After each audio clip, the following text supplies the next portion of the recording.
చైనాని overtake చేసి India వరల్డ్లో most populated country అయింది. లాస్ట్ 60 ఇయర్స్లో చూస్తే ఇండియా పాపులేషన్ 3 టైమ్స్ పెరిగింది. 1951లో 361 మిలియన్ పీపుల్ ఇండియాలో ఉంటే 2011 కల్లా ఇండియా పాపులేషన్ 1.2 బిలియన్ అయింది. గుడ్ న్యూస్ ఏంటంటే వరల్డ్లో 25 ఇయర్స్ కంటే తక్కువ ఏజ్ ఉన్న ప్రతి 5 మందిలో ఒకరు ఇండియన్. అండ్ 47% ఇండియన్స్ 25 ఇయర్స్ కంటే తక్కువ ఏజ్ ఉన్నవాళ్ళు. 2/3 ఆఫ్ ఇండియన్స్ ఎర్లీ 1990స్లో ఇండియా ఎకానమీ లిబరలైజేషన్ తర్వాత పుట్టిన వాళ్ళు. ఇండియాస్ ఫర్టిలిటీ రేట్ కూడా రీసెంట్ డెకేడ్స్లో చాలా వరకు తగ్గిపోయింది. 1950స్లో 5.7 బర్త్ రేట్స్ పర్ ఉమెన్ నుంచి ఈ మధ్యలో 2 బర్త్స్ పర్ ఉమెన్కి తగ్గింది. అయితే ఈ రేట్ ఆఫ్ డిక్లైన్ అనేది కొంచెం స్లోగా ఉంది. ఇండియా పాపులేషన్ అయితే స్లోగా ఇంకొన్ని డెకేడ్స్ పెరిగే అవకాశం ఉంది. యూఎన్ ప్రకారం మన పాపులేషన్ 2064 కల్లా పీక్కి చేరి దాని తర్వాత గ్రాడ్యువల్గా డిక్లైన్ అవుతుంది. ఇండియా పాపులేషన్ విషయంలో చైనాని ఓవర్టేక్ చేసింది అంటే దాని అర్థం ఏంటి చూద్దాము. 2024లో ఇండియా పాపులేషన్ని మనం జస్ట్ ఒక నంబర్ లాగా చూడకుండా మన నేషన్ ప్రజెంట్ అండ్ ఫ్యూచర్ని డిసైడ్ చేసే ఒక పల్స్గా అర్థం చేసుకోవాలి. ఇప్పుడు మనం చేసే చాయిసెస్ వరల్డ్లో 1/6 పాపులేషన్ యొక్క ఫ్యూచర్నే కాకుండా ఇన్ జనరల్ పాపులేషన్ డెన్సిటీ ఏంటో కూడా డిసైడ్ చేస్తుంది. పాపులేషన్ డైనమిక్స్ని అడ్రస్ చేయడం అనేది జస్ట్ నంబర్స్ని మేనేజ్ చేయడం కాదు, రీసోర్సెస్ని సబ్స్టాన్షియల్గా యూటిలైజ్ చేసుకోవడం, socio economic structures resilience test చేయడం అండ్ ఒక నేషన్ దాని పాపులేషన్కి ప్రొవైడ్ చేసే కెపాసిటీని టెస్ట్ చేస్తుంది. ఒక ప్రాపర్ స్ట్రాటజీతోనే ఈ పాపులేషన్కి ఉండే పొటెన్షియల్ని అన్లాక్ చేయవచ్చు. సో ఈ వీడియోలో మనం పాపులేషన్తో వచ్చే ఛాలెంజెస్, రెస్పాన్సిబిలిటీస్ అండ్ నేషనల్ ప్రోగ్రెస్కి ఈ డెమోగ్రఫిక్ డివిడెండ్తో వచ్చే పొటెన్షియల్ ఏంటి అనేవి అర్థం చేసుకునే ప్రయత్నం చేద్దాము. హెల్త్ కేర్లో అడ్వాన్స్మెంట్స్ వల్ల మోర్టాలిటీ రేట్స్ చాలా వరకు డిక్లైన్ అయిపోయాయి. ప్రాపర్ శానిటేషన్ ఫెసిలిటీస్ ఇంకా డిజీజ్ కంట్రోల్ అనేవి లాంగర్ లైఫ్ ఎక్స్పెక్టెన్సీకి కంట్రిబ్యూట్ చేశాయి. Simultaneously social cultural factors like joint families and cultural norms వల్ల బర్త్ రేట్స్ కూడా పెరిగాయి. 1960స్లో ఇండియాలో వచ్చిన గ్రీన్ రెవల్యూషన్ వల్ల అగ్రికల్చర్ ప్రొడక్టివిటీ బాగా బూస్ట్ అయింది అండ్ ఇది ఫుడ్ ప్రొడక్షన్ ల్యాండ్స్కేప్ని పూర్తిగా మార్చేసింది. అలాగే ఇమ్మీడియట్ ఫుడ్ షార్టేజ్ని కూడా సక్సెస్ఫుల్గా అడ్రస్ చేసింది. అంతేకాకుండా ఫుడ్ సెక్యూరిటీ విషయంలో చాలా కంట్రిబ్యూట్ చేసింది. Food availability, higher birth rates and family planning awareness సరిగా లేకపోవడం వలన పాపులేషన్ గ్రోత్ 21st సెంచురీ దాకా చాలా ఫాస్ట్గా పెరిగింది. 28th సెంచురీ చివరికి ఇండియా డెమోగ్రఫిక్ ల్యాండ్స్కేప్లో చాలా షిఫ్ట్ చూసింది. చాలామంది బెటర్ ఎకనామిక్ ఆపర్చునిటీస్ కోసం rural to urban areas migrate అయ్యారు. ఇది అర్బనైజేషన్ను యాక్సెలరేట్ చేసింది. దీంతోపాటు అర్బన్ ఏరియాస్లో better health care access and youthful population further demographic మూమెంట్కి కంట్రిబ్యూట్ చేశాయి. ఈ డ్రామాటిక్ యంగ్ పాపులేషన్ నంబర్ అనేది ఒక పొటెన్షియల్గా కనిపించినా కూడా education, employment and social integration ఛాలెంజెస్ని ఎదుర్కొనే అవకాశం ఉంది. ఇప్పుడు గ్రోయింగ్ పాపులేషన్ యొక్క అడ్వాంటేజెస్ ఏంటో చూద్దాము. Economic contributions. ఈ యంగ్ పాపులేషన్ లేబర్ ఫోర్స్ ఎక్స్పాండింగ్కి చాలా పెద్ద అడ్వాంటేజ్. చాలామంది young and potentially skilled people job మార్కెట్లో ఎంటర్ అవుతుంటే ఇండియా ఈ డెమోగ్రఫిక్ డివిడెండ్ని తన ఎకనామిక్ డెవలప్మెంట్కి అడ్వాంటేజ్గా మార్చుకోవచ్చు. Demographic dividend. India demographic advantage యొక్క హార్ట్ దాని యూత్ఫుల్ పాపులేషన్లో ఉంది. Significant percentage of population below the age of 35 ఉన్నారు. ఇది ఇన్నోవేషన్, క్రియేటివిటీ అండ్ ప్రొడక్టివిటీ లాంటి ఆప్షన్స్కి పెద్ద potential.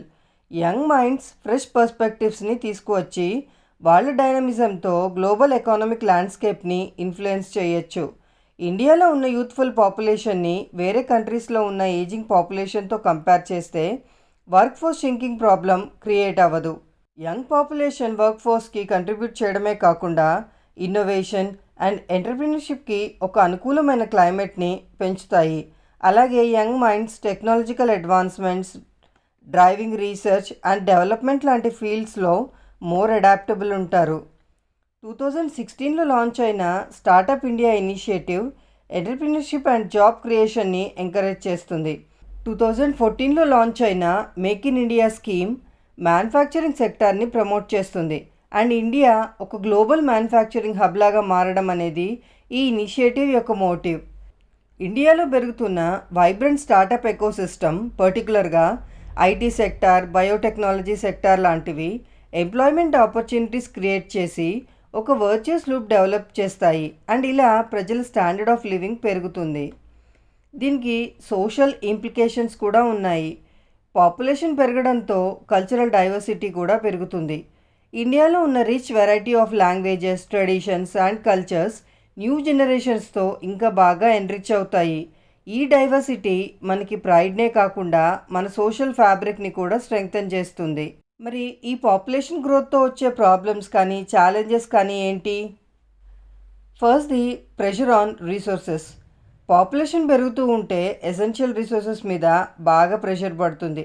Especially water and food, agriculture లాంటి క్రిటికల్ సెక్టార్స్ ఈ గ్రోయింగ్ పాపులేషన్ డిమాండ్స్ని మీట్ చేయడానికి ఇబ్బంది పడవచ్చు. ఈ demand in turn water resources మీద ప్రెషర్ పెంచుతుంది.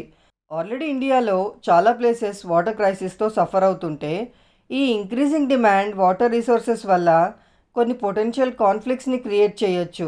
ఇంకొక వైపు ఇంక్రీజింగ్ పాపులేషన్ ఎన్విరాన్మెంట్ మీద కూడా ప్రభావం చూపిస్తుంది. Housing, infrastructure and industrial development వల్ల డిఫారెస్టేషన్, పొల్యూషన్ అండ్ న్యాచురల్ రీసోర్సెస్ని ఓవర్ ఎక్స్‌ప్లాయిట్ చేయడం లాంటివి కూడా ఎక్కువగా జరగవచ్చు. Second the infrastructure challenges. ర్యాపిడ్గా అర్బనైజేషన్ వల్ల చాలా సిటీస్ ఓవర్ క్రౌడెడ్ అయిపోయాయి. చాలా అర్బన్ సెంటర్స్లో పాపులేషన్కి సరిపడా ఇన్ఫ్రాస్ట్రక్చర్ లేదు. జనాభా సిటీస్కి మూవ్ అవుతూ ఉంటే వాళ్ళని అకామిడేట్ చేయడానికి పబ్లిక్ సర్వీసెస్ చాలా స్ట్రెయిన్ అవుతున్నాయి. దీనివల్ల ఆల్రెడీ అర్బన్ ఏరియాస్లో ఉంటున్న రెసిడెంట్స్కి క్వాలిటీ ఆఫ్ లైఫ్తో కాంప్రమైజ్ అవ్వాల్సి వస్తోంది. హెల్త్ కేర్ అండ్ ఎడ్యుకేషన్ లాంటి ఇంపార్టెంట్ సెక్టార్స్ ఈ ర్యాపిడ్ గ్రోయింగ్ పాపులేషన్ వల్ల ఛాలెంజెస్ని ఫేస్ చేస్తున్నాయి. Insufficient health care or medical services వల్ల హెల్త్ కేర్ యాక్సెస్లో డిస్పారిటీస్ రావచ్చు. అలాగే ఎడ్యుకేషన్ సిస్టమ్ మీద కూడా స్ట్రెయిన్ పడితే crowded class rooms, shortage of quality educational institutions and poor education quality లాంటి ప్రాబ్లమ్స్ వస్తాయి. Third the unemployment and poverty. Population ఇంక్రీజ్తో పొటెన్షియల్ లేబర్ ఫోర్స్ పెరిగినా కూడా జాబ్ మార్కెట్ ఈ లేబర్ ఫోర్స్ని అబ్జార్బ్ చేయడానికి కష్టమవుతుంది.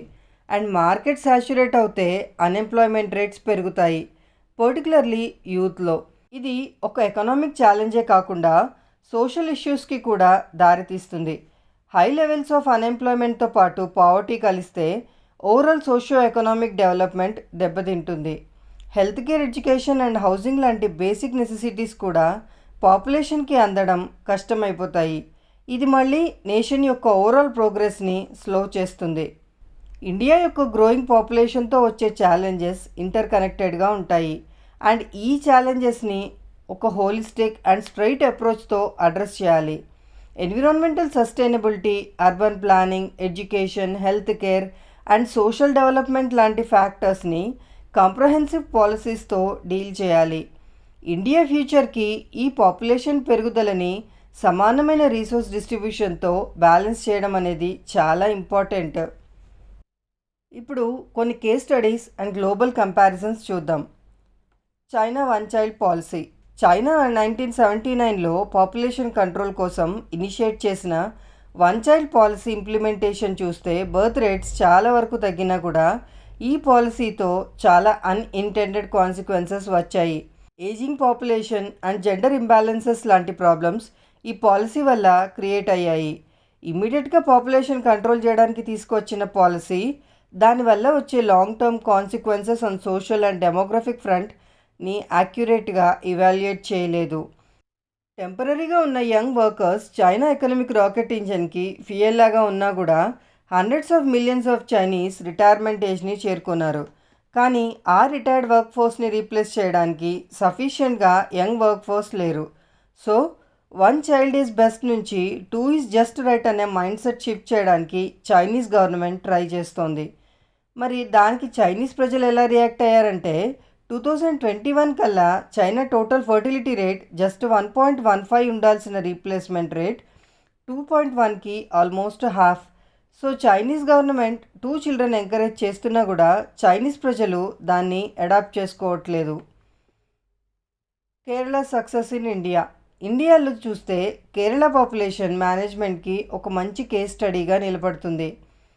ఎడ్యుకేషన్ అండ్ ఉమెన్ ఎంపవర్మెంట్ లాంటి ఇనిషియేటివ్స్ని ఫోకస్ చేస్తూ కేరళ మంచి డెమోగ్రఫిక్ ట్రాన్సిషన్ని ఎక్స్పీరియన్స్ చేసింది. ఇంకోటి southern states versus northern states. India యొక్క పాపులేషన్ ప్యాటర్న్ నార్త్లో ఇంకా సౌత్లో డిఫరెంట్గా ఉంటుంది. కేరళ, తమిళనాడు అండ్ కర్ణాటక లాంటి సదరన్ స్టేట్స్ పాపులేషన్ని మేనేజ్ చేయడంలో నార్థన్ స్టేట్స్ కంటే సక్సెస్ఫుల్గా ఉన్నారు. Literacy rates, health care accessibility, cultural attitudes, family planning లాంటి ఫ్యాక్టర్స్ ఈ రీజనల్ డిస్పారిటీస్కి కారణం అవ్వచ్చు. ఈ వేరియేషన్స్ అర్థం చేసుకోవడం పాలసీస్ డ్రాఫ్ట్ చేయడానికి చాలా ఇంపార్టెంట్. ఎందుకంటే రీజన్ వైజ్ ఈ ఫ్యాక్టర్స్ మారుతూ ఉంటాయి. ఇండియన్ గవర్నమెంట్ 146 హై ఫర్టిలిటీ డిస్ట్రిక్ట్స్ని అబ్జర్వ్ చేసింది. దాంట్లో చాలా వరకు north Indian states like Bihar, Jharkhand, MP, Rajasthan and UP నుంచి ఉన్నాయి.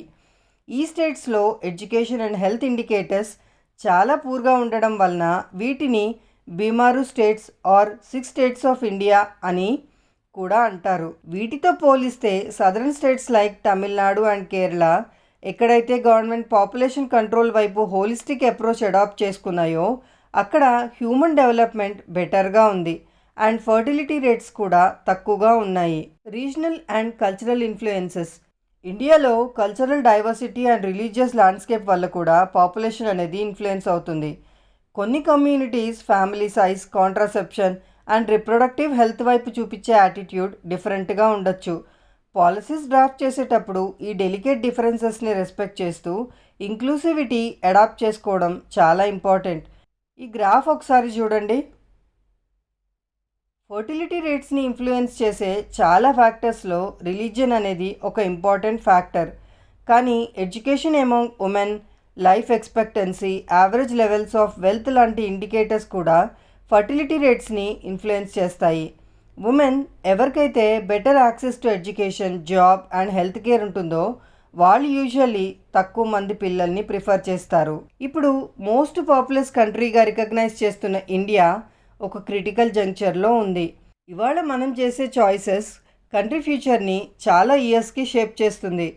ఒక గ్రోయింగ్ పాపులేషన్తో వచ్చే ప్రామిసెస్ని రిసోర్సెస్ మీద ఓవర్గా ప్రెషర్ పడకుండా రీజనల్ అండ్ కల్చరల్ వేరియేషన్స్ని దృష్టిలో పెట్టుకుని డెలికేట్గా బ్యాలెన్స్ చేస్తూ ముందుకు సాగాలి.